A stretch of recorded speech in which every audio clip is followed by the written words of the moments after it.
Hey everyone, I'm Wedge. When we heard Rogue Deck Builder put out the APB for Rogue decks, we jumped at the call. It was our very own Armstrong who stepped up to put together a deck that, to hear him tell it, isn't particularly competitive but is a lot of fun when it works. Now, as you might have guessed from the description, this deck is a combo deck of sorts. The format is modern and the win condition is Laboratory Maniac, which has been a favorite of Armstrong's ever since it was spoiled. The other important piece is Null Profusion. These are the two cards that give the deck its name, Null Maniac. From when I first told him about the contest, Armstrong knew he wanted to do something with Laboratory Maniac.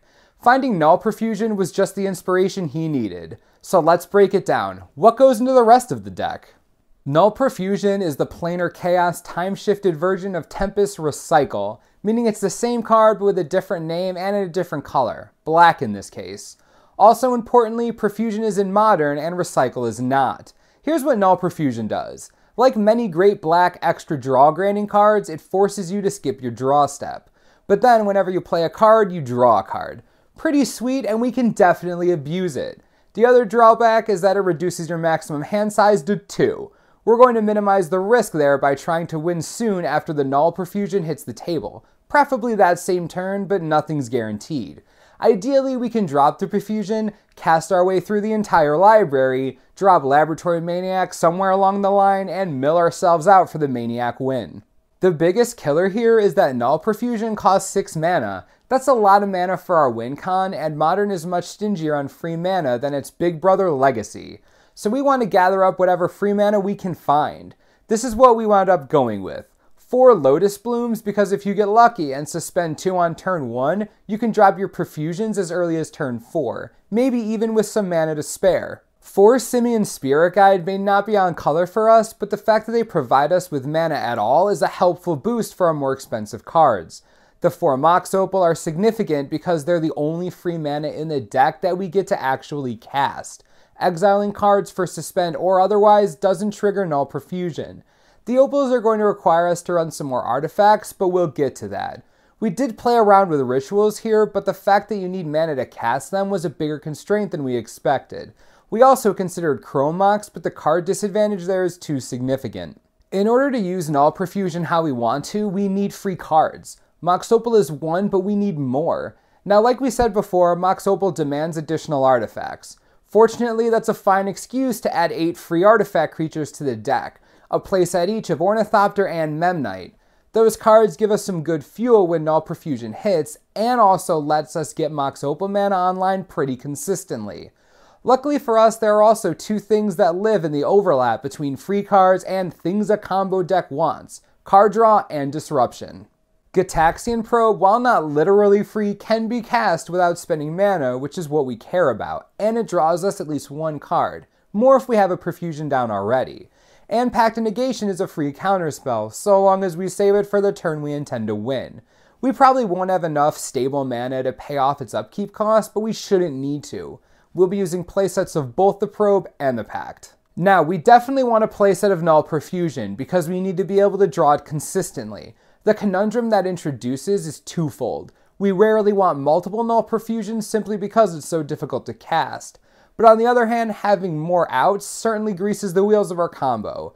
It means we're not dead in the water if our next card is a land after we make a land drop, or a card we can't pay for, like ironically another Null Profusion. This is the solution we found: Copy Enchantment. Once we stick one Null Profusion, Copy Enchantment gives us another for half the cost.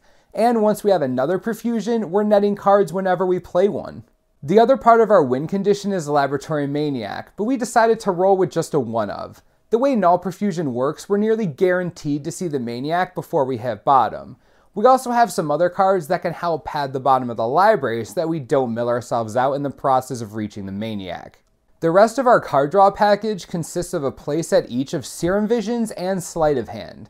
These cards are big for 2 reasons. 1, they only cost 1 mana each. 2, they let us dig. Serum Visions goes 3 cards deep and Sleight of Hand goes 2 deep.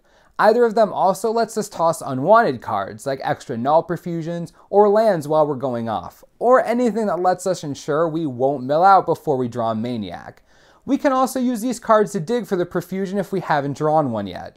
That's 3/4 of the deck. Of the remaining 15 slots, 12 are land. Why so few? Well, if we draw into too many land while we're going off with Null Profusion, we risk gumming up the works by being unable to play more than one of them. We actually started with 16 land, but as we tested, we worked our way down to 12 because we didn't need them as much as we expected to. 6 of those are any combination of Marsh Flats and Verdant Catacombs. Our list has 2 and 4 respectively, but all the other lands in the deck are swamps, so the specific breakdown doesn't really matter.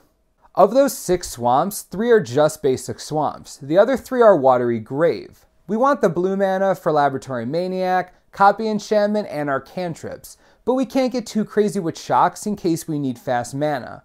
We're already paying quite a bit of life between probes and fetches, and we have to count on taking some damage before we get the combo off. The main value of the shocks here is less that they're fast mana and more that they can be fetched.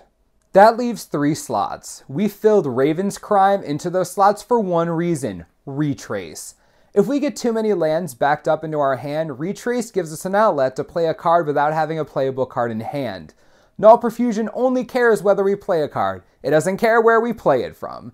As far as Retrace cards go, Raven's Crime is cheap. It's on color, and it also gives us some additional disruption beyond Pact of Negation.